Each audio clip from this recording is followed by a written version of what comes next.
Hello guys, स्वागत है आप सबका। तो आज हम बात करेंगे अदानी ग्रुप की, और ये जो कल खबर निकल कर आ रही थी उसके ऊपर हम बात करेंगे यहाँ पर। और सब्सक्राइब ज़रूर करें हमारे इस चैनल को भी, और शेयर भी ज़रूर करें अपने दोस्तों के साथ। सो पीएम मोदी ने कल क्या कहा था, और वो देखिए मुझे ऐसा लग रहा है कि ऐसे ही कुछ नहीं कहते। इसका मीनिंग क्या रह सकता है वो हम देखेंगे, क्योंकि अदानी ग्रुप के लगभग लगभग सभी कंपनियों की अगर बात करें तो क्वार्टर 4 के नतीजे तो अब आ चुके हैं। और मोदी जी ने कहा क्या, पहले तो ये ज़रा देखें कि कईयों की नींद उड़ जाएगी। पिनराई विजयन और शशि थरूर को लेकर पीएम मोदी ने ली चुटकी। और आगे हम देखेंगे विस्तार से। और ये तो अदानी पोर्ट्स की बात हुई, और इसके ऊपर हमने अदानी पोर्ट के ऊपर नज़र बना कर रख सकते हैं। कई बार मैंने कहा है, अभी हमने डिटेल में एनालिसिस किए है, फिर बोलते हैं कि सक्सेस नहीं मिलती। लेकिन मुझे ऐसा लग रहा है कि ये शेयर काफ़ी अच्छा रह सकता है। इसके सपोर्ट और रजिस्ट्रेशन देख सकते हैं, शॉर्ट टर्म के लिए भी, लॉन्ग टर्म के लिए भी।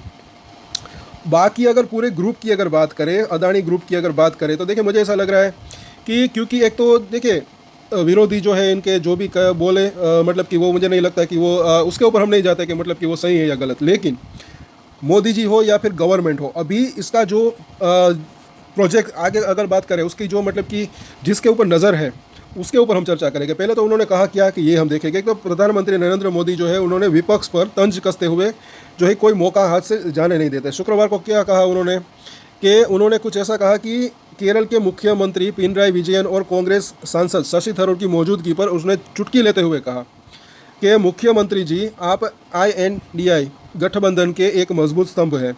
शशि थरूर भी यहाँ पर वहाँ जो है मौजूद है।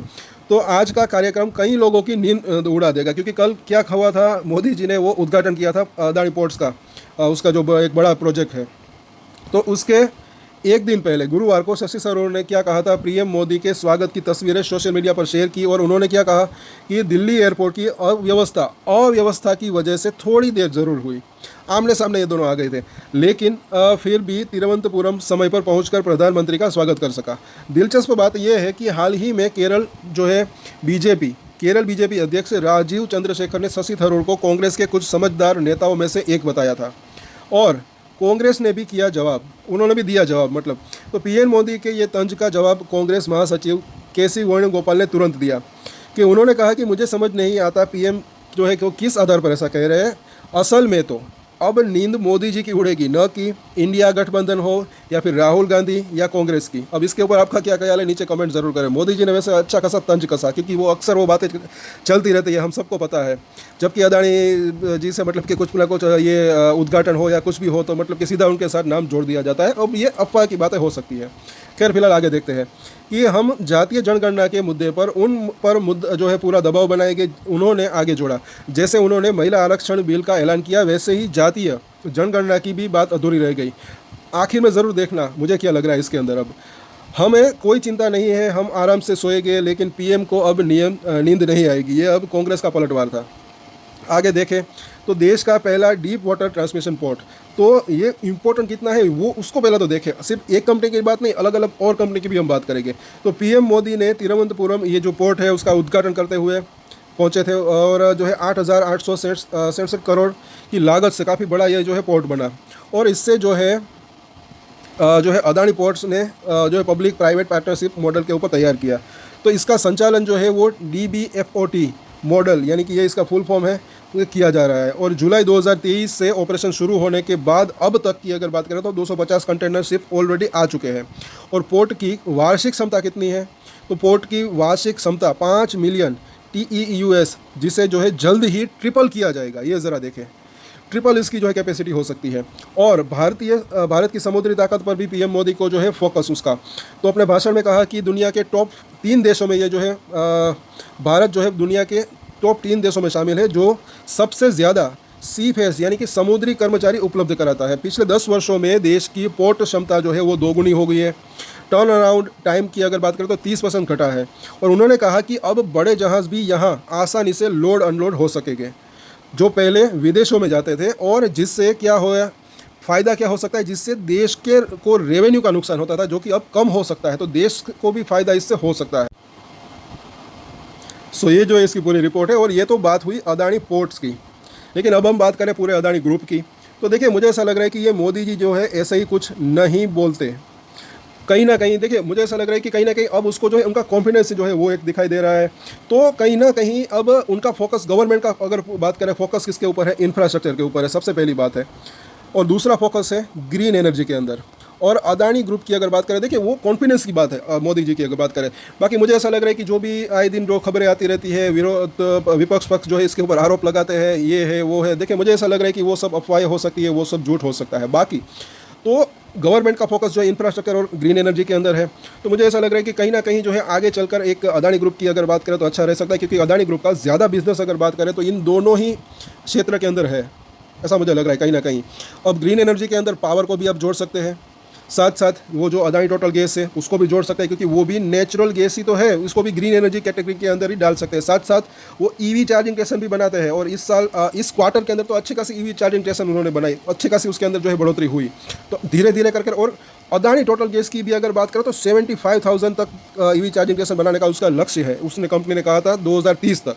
तो अगर वो बना लेते हैं तो मुझे ऐसा लग रहा है कि काफ़ी उसके बाद जो है एक अच्छा कंपनी के लिए रह सकता है, और शेयर में भी फिर धीरे धीरे कर ही सही लेकिन तेज़ी की संभावना रह सकती है। सो गवर्नमेंट का फोकस, जैसे कि हमने बात की इंफ्रास्ट्रक्चर के अंदर, क्योंकि इंफ्रास्ट्रक्चर एक तो जो है देश के लिए भी फायदेमंद हो सकता है, ये समझिए पहले। क्योंकि इंफ्रास्ट्रक्चर की अगर बात करें तो उससे क्या होता है कि दूसरी कंपनी की भी क्या हो सकती है, डिमांड बढ़ सकती है, जैसे कि लोहा हो, सीमेंट्स हो, और भी कुछ चीज़ हो। साथ साथ क्या हो सकता है, जॉब क्रिएट हो सकते हैं अच्छा खासे। तो ओवरऑल अगर बात करें तो जैसे कि ये जो इंफ्रास्ट्रक्चर है वो ज़्यादातर तो अदानी एंटरप्राइज के पास है, लेकिन और भी अगर बात करें अदानी जो है टोटल गैस की अगर बात करें तो उसको भी इंफ्रास्ट्रक्चर के क्षेत्र के अंदर डाल सकते हैं, क्योंकि वो भी जो पाइपलाइन बिछाते हैं उसको भी इंफ्रास्ट्रक्चर कह सकते हैं। साथ साथ अदानी एनर्जी सॉल्यूशन, वो भी जो है ट्रांसमिशन कारोबार के अंदर है, उसके अंदर भी काफ़ी ज़्यादा इंफ्रास्ट्रक्चर लगता होगा।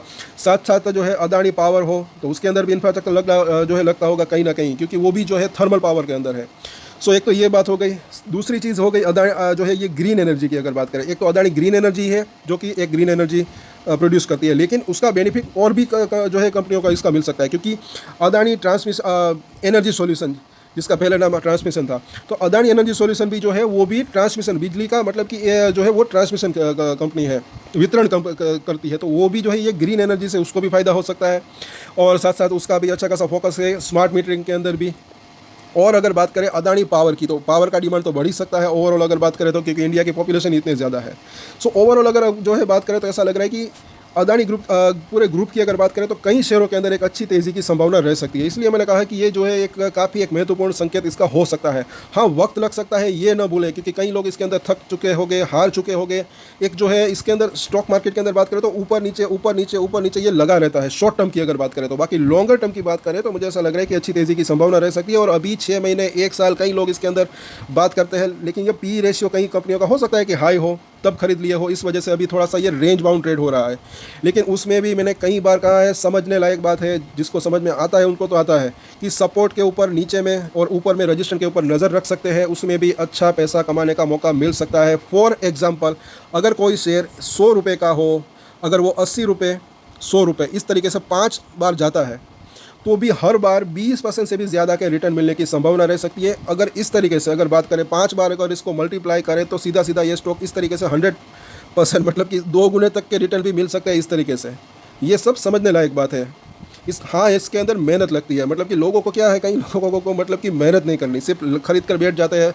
वो भी उसने सबकी अपनी अपनी स्ट्रेटजी मतलब कि हो सकती है, वो भी एक अच्छी स्ट्रेटजी रह सकती है। 5 साल 10 साल 1 साल 2 साल लॉन्ग टर्म के लिए कोई होल्ड करना चाहे तो भी कर सकते हैं। बाकी मेहनत की अगर बात करें, सपोर्ट और रजिस्ट्रेशन ऊपर नीचे अगर इस तरीके से, तो भी एक अच्छा पैसा बनाने का संभावना रह सकती है। जैसे कि हमने एक अच्छा खासा एग्जाम्पल दिया, फिर से मैं कहता हूँ, 100 रुपये का शेयर है, अगर वो 80 रुपये जाता है और 100 रुपये इस तरीके से रेंज बाउंड रहता है, ना ऊपर जाता है ज़्यादा ना नीचे, लेकिन इस तरीके से रेंज बाउंड रहता है।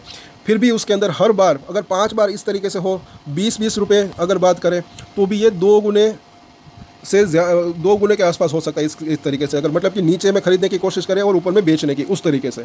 बाकी हर बार जो है सक्सेस भी नहीं मिलती, कई बार स्टॉप लॉस भी ट्रिगर हो सकते हैं। हर बार मैंने कहा है कि स्टॉप लॉस भी रखना चाहिए अगर ट्रेडिंग करते हैं तो, साथ साथ अपनी कैपेसिटी के अनुसार ही ट्रेड करना चाहिए, ये जो है ऐसा मुझे लग रहा है, वो भी मैंने कई बार कहा है। तो इस तरीके से भी आप ध्यान रख सकते हैं। बाकी कई शेयरों के अंदर मुझे ऐसा लग रहा है कि अच्छी तेज़ी की संभावना रह सकती है, और बाजार का भी इफेक्ट पड़ सकता है, क्योंकि बाजार की अगर अब बात करें तो थोड़ी सी तेज़ी आ चुकी है। 24,000 आई थिंक 24,600 जब तक वो पार नहीं होता तब तक मुझे ऐसा लग रहा है कि और तेज़ी की संभावना कम रह सकती है। अगर ये लेवल पार हो जाता है, जहाँ तक मुझे याद है 24,600 ही है, 23,600 तो नहीं है, 24,600 ही है अभी लेवल निफ्टी का, मतलब कि 24,000 और उसके आसपास 350 के आसपास है शायद।